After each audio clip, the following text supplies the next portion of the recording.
right, welcome back for another episode of Dollar Bin Digging. This is the video and article that I do for comicbookinvest.com where I talk about those books that you might be able to find in those cheap boxes based off of some of the recent rumors, news, announcements, and most importantly, things going on in the actual comic books.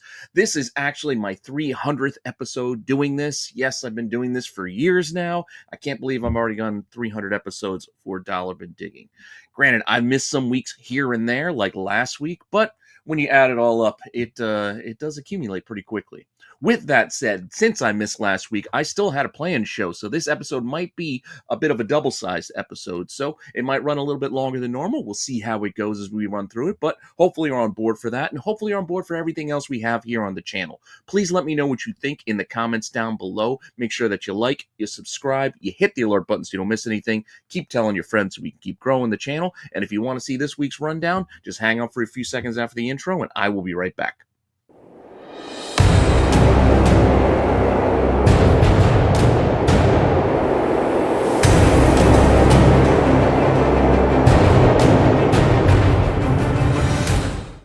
Alrighty, as I said, we got a double-size episode for you, so let's get right to it and start in with the comics. I didn't go with any news items, no rumor items, straight up just comics, because we have 2 weeks worth of books that we can look through and get some fun other things to hunt based off of some first appearances and things like that. With that said, let's get in first to last week. These are books I should have covered last week, but as I said, I didn't have time to get it done, but I got it done today. With that, we're going to start off with Immortal Thor number 22. Gorgeous Alex Ross cover here. But inside this book, we see a character from back in the day. This is Utgard Loki? Utgard Loki? Is that how I'm saying it? I think I'm saying it right. But also known as Skirmir. I'm butchering these names already, and we just got started. But Utgard Loki, or Skirmir, first showed up way back in the day, back in the 70s, March 1978, in Thor number 272, and he looks completely different from what he looks like today as compared to his OG appearance, which was just pretty much a giant old guy in a purple jumpsuit. I mean, that's how things were. I mean, times change. Looks have changed. But this is Skirmir, who is Utgard Loki, that we're looking at today, and a much different look. But this was his original appearance in his purple digs. With that said, this is a book you can find probably buried out there. I know you guys see old Thor books here and there, and, you know, apart from the Walt Simonson run, there's the OG original stuff that's kind of expensive, but there is a gap. There is like a window where these books are just buried in there for just a couple of bucks. I mean, here, look, this book sold for $3.99 recently. Copies listed looking for $3, $5, $9, but not big prices at all. A book you can afford and a book that you can find out there if you're interested in getting a little bit more on Utgard Loki or Skirmir. I know I can't saying any of that right. So let's just roll on and get to our next book because we do have a lot to cover today. And up next, we do have Deadpool. So, Deadpool 13 came out last week and had an appearance of Wolverine. And he's fighting a Wolverine baddie. Well, maybe not specifically a Wolverine baddie, but a baddie from that X of Swords, that big sword event that Marvel had and the X-Men had way back in the day. And that's this guy right here. Yep, see him right there with his swords and his little glowy body and a Assassin's Creed hood. This is Solem? I don't know. I'm reading it, and I'm not saying it out loud very often, but Solem is the baddie fighting Deadpool in this issue. And as I said, he goes back to Wolverine and that X of Swords crossover event. So Wolverine number 6 from October of 2020 was the first appearance of this character, and he was set up as a pretty big bad even then. Kind of chained up and locked up in a deep, dark dungeon. Still enjoying his time, but yeah, there he is in the guts of this book. With that, this is also not an expensive book. This is one that you can see sells for 99 cents, $1.25 at auction. This is online prices. I'm still telling you to go dig in boxes at your LCS, at your half-price books, flea markets, yard sales, wherever you're doing your cheap comic hunting. Keep a lookout for something like this. And it may be at your shop, or you can even look online if you want. You can sometimes find it, as you can see, for cheap. 99 cents, $1.25. Ain't gonna break the bank. Now, copies listed might not be as easy to find at those prices, but sometimes they do come up, as you can see. But right now, I found a bunch of, $6, $7 kind of listings. Granted, some of those even have free shipping, but or discounted shipping. So really, how much are you paying?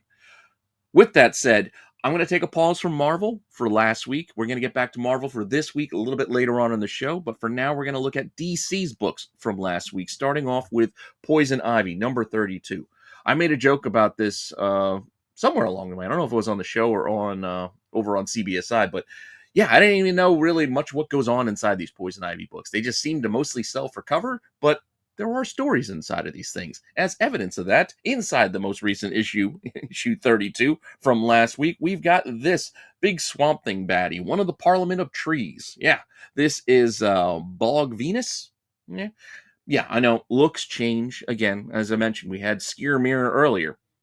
The OG original looks may change and, alter over time, but these are still the characters that we're talking about. And this is Bog Venus from December of 1985. Now, we're going to start here with Swamp Thing 47 because this was the first introduction of the Parliament of Trees, but not a lot of these characters were named. So we will say that Bog Venus was one of these trees out here. I was trying to dig and stare, and it was almost like a Where's Waldo, trying to look for an exact match of which one might be Bog Venus, but I couldn't nail it down. But here are our Parliament of Trees in that Swamp Thing episode, and as a group, they appeared there. This book goes for just a couple of bucks, so it's something you can find out there. Look, $4.50, $9, $11. Also got a Constantine appearance inside of this. Copies listed looking for $7, $8, or $4. Again, not expensive. These are some books you can find out there and are good reads, mind you, apart from the fact that you're finding some first appearance. So the Parliament of Trees is a group in the Swamp Thing universe that comes back over time. And that's where we're going to next before we move on to our next book, in that we're sticking with Swamp Thing, but many issues later, in issue 68, we return to the Parliament of Trees again, but we start getting some more names for these members, if you will. So there is our Bog Venus in the top corner, and then a couple others as they're talking with Swamp Thing once again. So I guess this would be the first named of Bog Venus, if you want to go with that. But this is another book, very, very cheap. Look, copies selling for $4 or $5, copies listed for $3, $4, $5. Not expensive. I mean, those are today's cover prices, so it's really not a lot when you consider that. But this is the first, I guess, named appearance of Bog Venus, if you want to go and hunt and dig for that. I mean, get them both if you can find them, because there's a lot of Swamp Thing issues that you could find in those cheap boxes. Well, you may not be able to get all of the Alan Moore stuff, but you can definitely find a lot of the Rick Veitch. I'm telling you, I butcher names all the time. But that run, I always see those in those cheap boxes. But still, good stuff, good reads, all in all. Now, sticking with DC, we're going to go over to check out last week's issue of Two-Face. So, Two-Face issue 5, the penultimate issue of that mini, I believe. I think we got one issue left. Inside this, we see a character, we may not have seen for a while. That's this guy right here, Great White Shark. That's right, Great White Shark. Yeah, he kind of looks like a Tombstone, Solomon Grundy-ish, maybe a little bit of a King Shark face. Point being, this guy has an interesting backstory in that he goes back to Arkham Asylum. So, Great White Shark, many different looks. No, he's not a shark man, if that's what you're thinking. What happened to him was he was basically like a normal guy who was ripping people off, and that was his nickname. Went to Arkham, and Arkham kind of turned him into a villain for the most part. He got locked in, I think, Mr. Freeze's like freezer, and he lost his ears and he lost his nose. Then he ended up filing his teeth down to match the shark look, and he really embraced the idea of being the Great White Shark, which was his, I think, his financial crimes nickname, because he was like ripping people off. Anyway, he pled insanity and got himself stuck in Arkham because he didn't want to go to regular prison. Smart move, right? Anyway, this all happens in that Arkham Asylum Living Hell run. It's a 6-issue run. Like I said, interesting read. Back in May of 2003. Here he is, the original look for our Great White Shark. Just looks like a regular guy. I mean, a little bit old-timey with that mustache, but hey, mustaches are back these days. With that, this is the first issue, first introduction to him as a character. Granted, he doesn't look like a shark man yet. That doesn't happen until the end, but first issue, it's $2, $6 I saw one sell for. The whole 6-issue run you can find for like $10 in a lot of cases. And then you can see copies listed. Yes, there is an issue 1 listed for $10, and yes, you might see sets listed for $25. But again, if you go digging and you're patient, you could find this stuff for cheaper. Now that's issue 1, and as I mentioned in my little my little storytelling there, issue 6 is where we see him kind of become what he ends up becoming. So here's the final issue of the run with Etrigan, the demon in there, and you see this is how he ends up looking. Again, I didn't show you all the panels of how he lost his nose and his ears being frozen, but this is how he ends up turning himself into looking like a great white shark, I guess, or as close to it, if you will. Again, this is an issue that it's part of the run. You can see it selling sets. It might sell on its own for like $5. But even, look, all 6 issues sold at auction for $2.25. And then another set sold for $25. So it really depends on how patient you want to be and how much you want to take a chance at auctions and things like that. Individual copies can be listed anywhere from $4, $6, as high as $17. Granted, that has free delivery, so like half of that is shipping these days. But still, interesting prices on that. One you can find out there. You could probably find the whole run if you go digging. So all 6 issues, keep an eye out for them. And yes, they do it with the little sketch marks, so maybe hard for you to track, considering the cover art can be a little bit distracting when you're flipping through a box. But yeah, go ahead. See what you can find. With that, I got one more, I believe, DC book from last week that I want to cover. And this one isn't any deep cut or anything like that. This is the return of Resurrection Man. I like this cover. It was my favorite cover for last week because it's a Dan Panosian. It's just the depth of it with the clock and the skull and the flowers. I love the design and layout of it. It's just a cool look. It's just good art. And with that, it's featuring Resurrection Man, who I don't think I need to open up the book to show you inside. But yes, inside we do have Resurrection Man, who is a character who was introduced back in the 90s. Now, here we go. Resurrection Man, new mini running, but the OG original was introduced in 1997. March of 1997 is the first issue of his original run. Pretty cool cover there too. Again, sticking with the skull look, and this is him on the insides of this book. And you say Resurrection Man coming back. It's an Abnett and Lanning creation. Pretty cool stuff. Now, with that, this first issue can go for sorry, I didn't update the prices on this one. I missed this one. It's still only a few bucks if you can find this particular issue. But this is part of a run and a part of a series that you can find from the 90s. Like the whole run doesn't even go that long. I think it's only maybe like 20-ish issues or thereabouts. That said, another thing for you to look for, apart from just the regular issue 1, which technically would be the first appearance, unless you are a fan of previews. Because there was a preview in the old school DC Current specials. Remember back in the day, there used to be like the little previews that DC used to run. Then they started doing it as like annual specials for a short stretch there before they decided to give them a timeout, and they came back later in the 2010s, I think. Anyway, free release preview book running down all of the new stories and new books coming out. This thing was from January 1997, and it did preview Resurrection Man on the inside. So this is something you might be able to find out there. Again, I missed the pricing on this, but it's a free book that you can go and dig for. With that said, sorry for the little bit of a misstep there with my deck building, but before we move on to this week's books, I want to remind any of you out there who need supplies, use my code RENA10 and the link below. Save yourself 10% off your entire BCW order. Get your bags, your boards, your long boxes, your short boxes, your CGC boxes, top loaders, pages for cards, whatever you need to keep your comics and collectibles safe. BCW's probably got a product for you. That's where I get most of my stuff, so use that code. Save 10% off your entire order by using the code RENA10, because you got to buy a lot of this stuff anyway. You might as well save some money while you do it. With that said, let's move the show on and get to this week's books. Now, we're going to stick with DC, and then we'll get to Marvel at the end and start off with Action Comics. So here we are, DC still with their all-in setup, or whatever you want to call it, their line-wide memorandum, if you will. Action Comics 1085. Inside this books, we get, I want to say Kilgore, but it's a percentage sign, so I don't know how to actually pronounce that. It's Kilg percentage. I don't know. We'll just call him Kilgore for the sake of making things easy. But basically, a robot AI sort of creation that goes back a ways.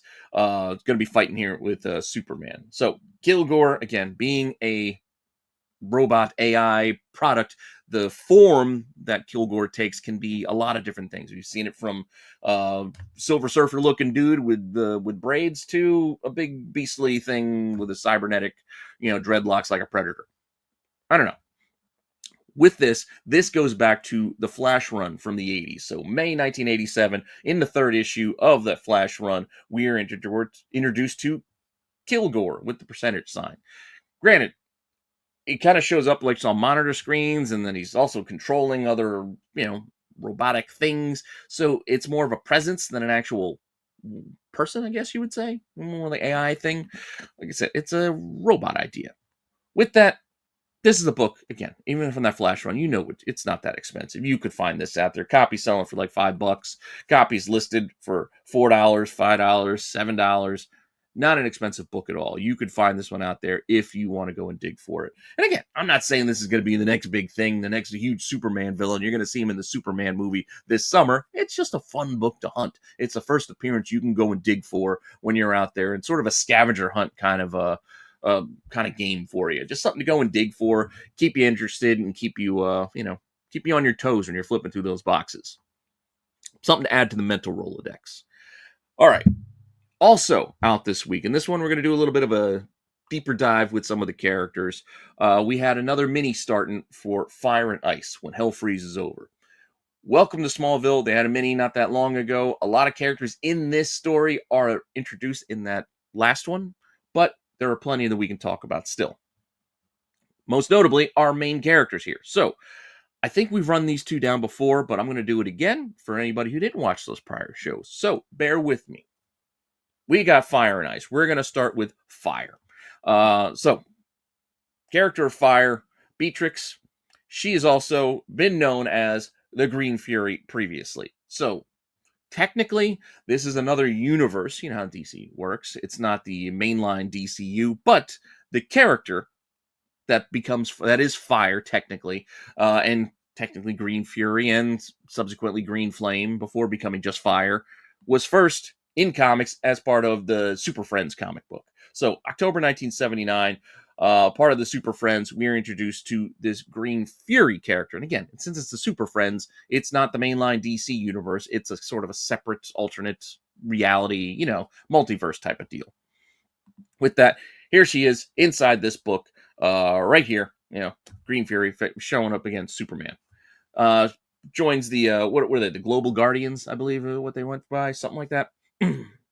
But this book, something you could dig for if you want to go dig for old Super Friends comic books. Yes, it could sell for $3 to $8. Copies listed could be anywhere from 10 to 15-ish, kind of in that range. It is an older book, so sometimes these things do hold that inherent classic kind of vibe and nostalgic kind of feel, especially with Super Friends. You might have to pay a premium, depending on where you're shopping. But I'm telling you, go dig, see what you can find.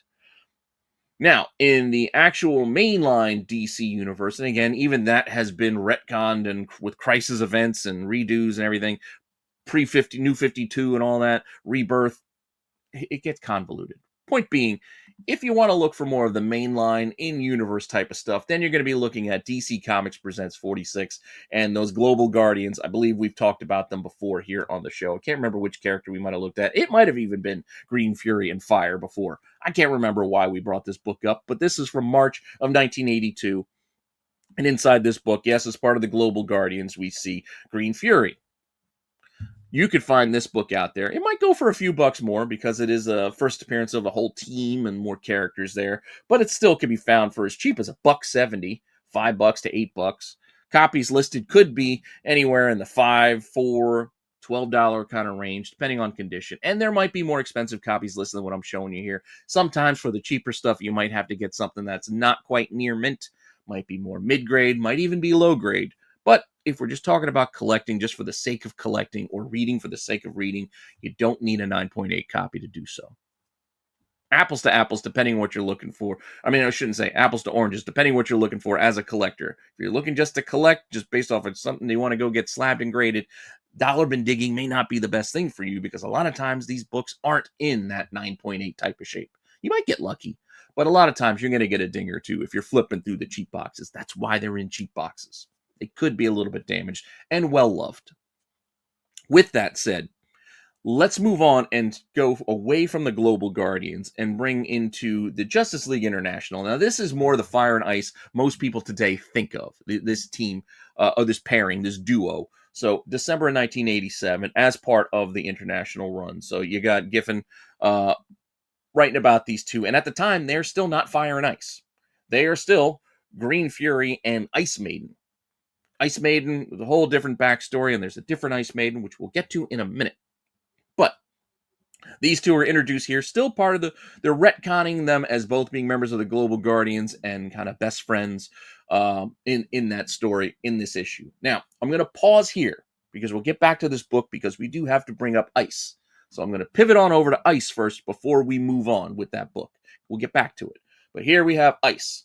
And in the current run, when Hell freezes over, Fire and Ice, they kind of switch powers, which you get a kind of a Freaky Friday kind of thing going on. It's kind of fun, and it's actually kind of interesting. I know it sounds just like a silly concept, but when you think inherently of how their powers are based, and the two of them talking it through about how one's more creation and one's more destructive, it is a little bit more, thought-provoking than you might expect.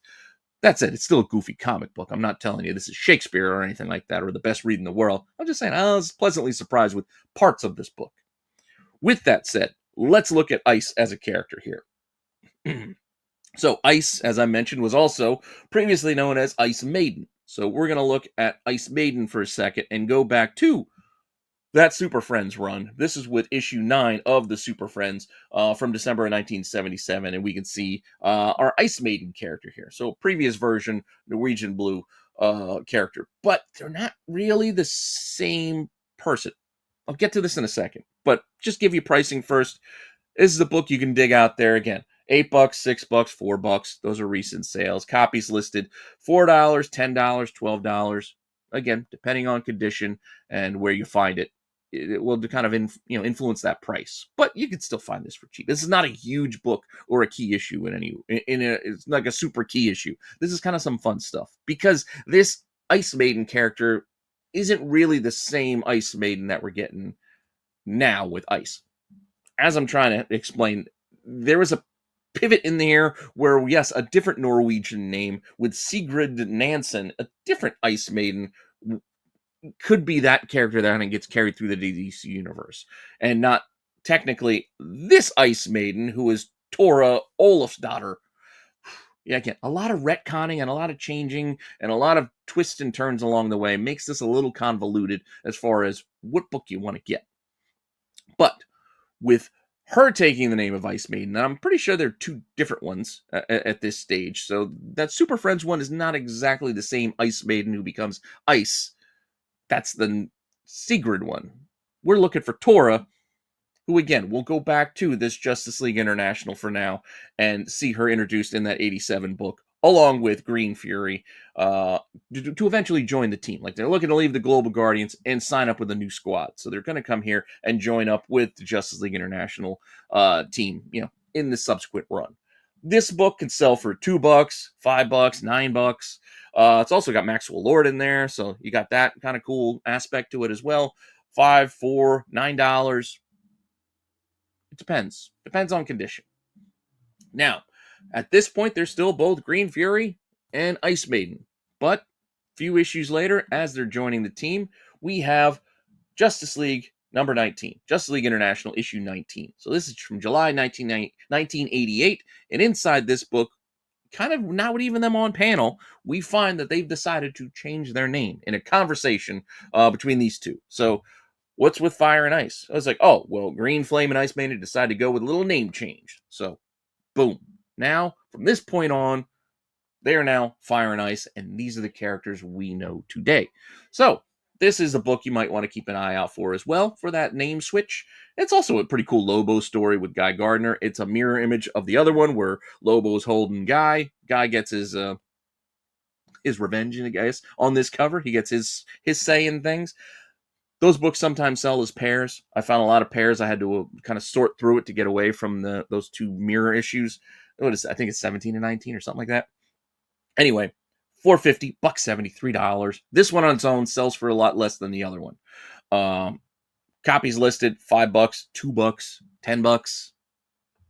Yeah, It is what it is. Kind of in that same range as most of the books I look at. Again, we're talking cheap stuff. While dollar might be a stretch these days because dollar bins are fewer and far between, comics in general are getting more expensive. So we're just talking about cheap books, really. With that said, that's where you're getting the Fire and Ice name. Outside of that, we'll get away from the leads of the book and look into the book a little bit more with some of the cameo appearances and little other characters that show up inside of here. And here we have their kind of robot butler. No, it's not Herbie. This is Elron. So Elron shows up here in this book, kind of helping them out in their day-to-day lives. Also, part of that Justice League International run, we are introduced to Elron back in February 1988 in issue 14 of the run. Whole planet invasion type of angle, a bunch of robot-y type of things going on here, and there's Elron being introduced before he ends up joining the squad, or, etc. This book, also, not expensive. You can go flip through and find this issue 14 of Justice League International, along with a lot of issues of Justice League International in those cheap boxes. So look, copies can sell for $3, copies listed for $4 to $8 at the most. It's really not an expensive book at all. Not saying that it should be. It is kind of a fun little hunt to go and find the first appearance of Elron, because who knows? Who knows what we might get out of the character? But just kind of throwing it out there again for something fun for you to hunt. Also in this issue, one more little fun little nugget, little back character for you to go and look for is way back here. We've got another Dr. Light. I can't remember if this is second Dr. Light or third Dr. Light. It's not the OG Dr. Light, but it's a different Dr. Light. Just showing up here at the little shindig that they're having here in town, in their island in Smallville, or in Kansas.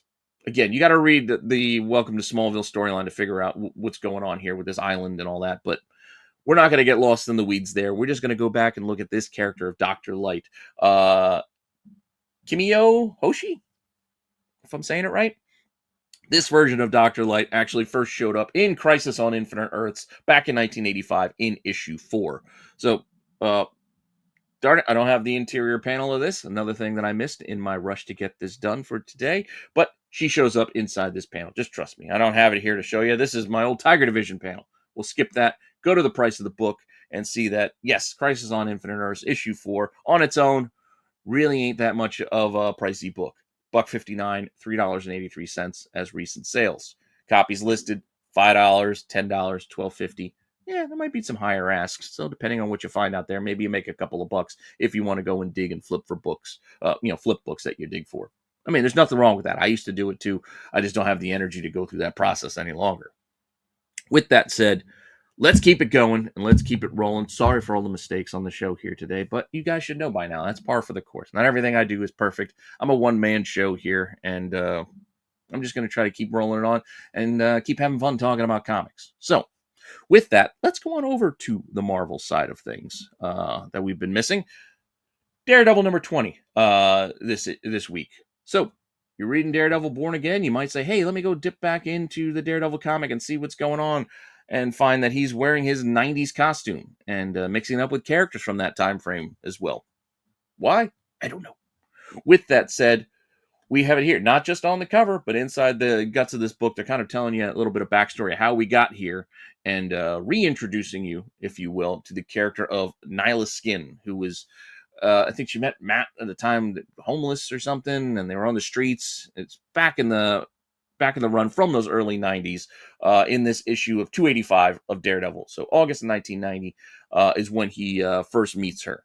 As you can see here, Matt runs into her and they're talking about Shadow Man on the street, etc.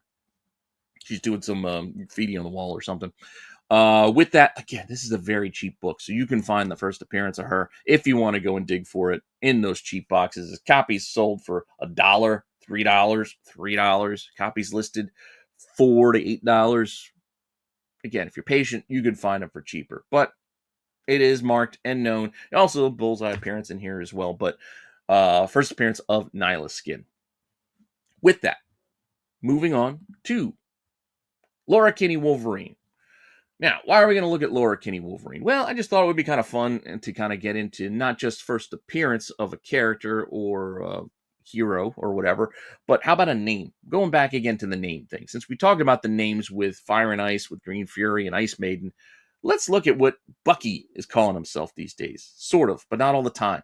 Because he doesn't really refer to himself as it in this issue, but Bucky, or the Winter Soldier, who is appearing here, not only in the cover, but inside the guts of this book, is sort of currently going by the name of Revolution. I don't know if it's really catching on, but he kind of claimed it a couple years back, and it's kind of still just lingering there as a possibility. I don't love this name, mind you. I don't know, just stick with Winter Soldier. I don't know. It seems kind of, I'm just used to it by now.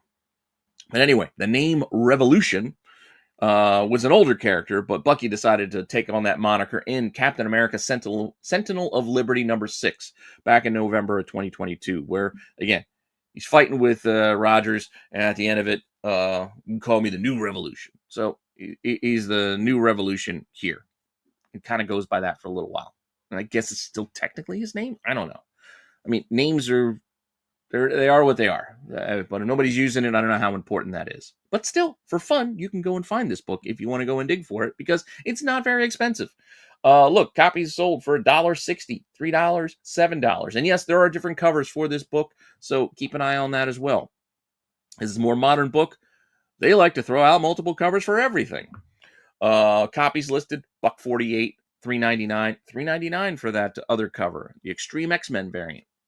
Pick which one you like if you want to go and find it. Hopefully you find it for cheap. Now, one more book before we wrap it up for today. Let's get in with the big book of the week, or one of the big books of the week, The Amazing Spider-Man #1. A lot to dig into with this book. Not a lot of characters we can go through for the cheap boxes, but one I kind of want to spotlight here is right here at the end of the first issue, the main story arc. There's a couple of stories in this book, but in the main story arc, we see the return of an old classic villain. We see Roderick Kingsley here showing up at the end of this issue to kind of be a precursor of things to come. So, Roderick Kingsley as a character. Now, most people obviously assume with his alter ego of the Hobgoblin, which again is teased here as well inside the back of this issue. When you see he still has the costume, looks like he might be taking up the mantle again. Hobgoblin as a character is very, very convoluted. We had the whole Ned Leeds thing, and then it was handed off. There's a few different Hobgoblins over the time, a lot of retconning and a lot of story fixing here and there over the decades. But for Hobgoblin, most people know this is the book they want. It's 238 of Amazing Spider-Man. First appearance of Hobgoblin. Now, who's inside the costume? Again, a thing that has been retconned. There was a whole reveal where it was Ned Leeds, but then it wasn't really Ned Leeds. It was Roderick Kingsley this whole time, etc.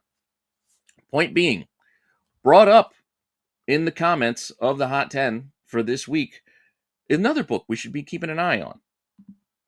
Roderick Kingsley, the character of Roderick Kingsley, existed before the Hobgoblin, and he first showed up in Peter Parker's Spectacular Spider-Man #43. So inside this issue, and again, thanks to Joe for bringing this up, why nobody talks about this book. I don't know. I'm going to talk about it now because it is a cheap book, and it is kind of a fun thing for you to go and look for. Because, yes, this character of Roderick Kingsley is separate from just Hobgoblin, because there have been multiple Hobgoblins, so maybe we should be paying more attention to this. With that, inside this book, he is a fashion designer in this, because the character of Roderick Kingsley is like a fashion designer. He ends up being a billionaire and also a baddie, the whole thing. A lot of character development over the decades. Point being, this is the first appearance of the character of Roderick Kingsley here, right there. So there he is. Book that you could find. You can go and dig, because that Spectacular Spider-Man run, few books to go and hunt for in that run. So this is one, when you're flipping through, dig for it, because copies can sell for 99 cents, $2, $4, but it is the first appearance of a pretty important character, especially if you like Hobgoblin, that you want to get the first Roderick Kingsley, I would think. So get it for a couple of bucks, $1, $2, $4. Copies listed, yeah, you could find some more expensive ones looking for like $10 to $16, but there's still copies listed that are decent for $4 that you can find even online. So maybe this is a book that should be worth more. I don't know. Who am I to say what should be worth what? But I think it's kind of a fun book to go and hunt, and it's going to be one that I'm going to keep an eye out for more often than not. Thanks, Joe, for bringing this one up, because, yeah, I can't get a 238. It's just kind of outside my price range these days. I mean, I could buy it. I just don't want to pay that much for it. So I'm going to be patient. I'm not quitting collecting anytime soon. Hopefully I find one at a better price than what it's going for these days, the 238. But I'm pretty sure I can go find this spectacular 43 for $5 or less, and I'd be happy to go and dig it for that. Now, with that all said, that's the show. Sorry for all the little mistakes I had putting this together, but I really had to rush because this month, it's a crazy month for me on a personal level. My wife's birthday was last week, anniversary. My entire immediate family, from my brother to both my parents, their birthdays are all coming up. So a lot going on the month of April for me. So had to squeeze this stuff in where I can. But thanks for stopping by and bearing with me, checking this out. Hopefully the little errors didn't take you too far out of it. And hopefully I gave you some fun books that you can go and look for when you're digging in those boxes in the weeks ahead. And with that, I'm going to leave you to enjoy the rest of your weekend. And I'll see you all soon with some more content. All right.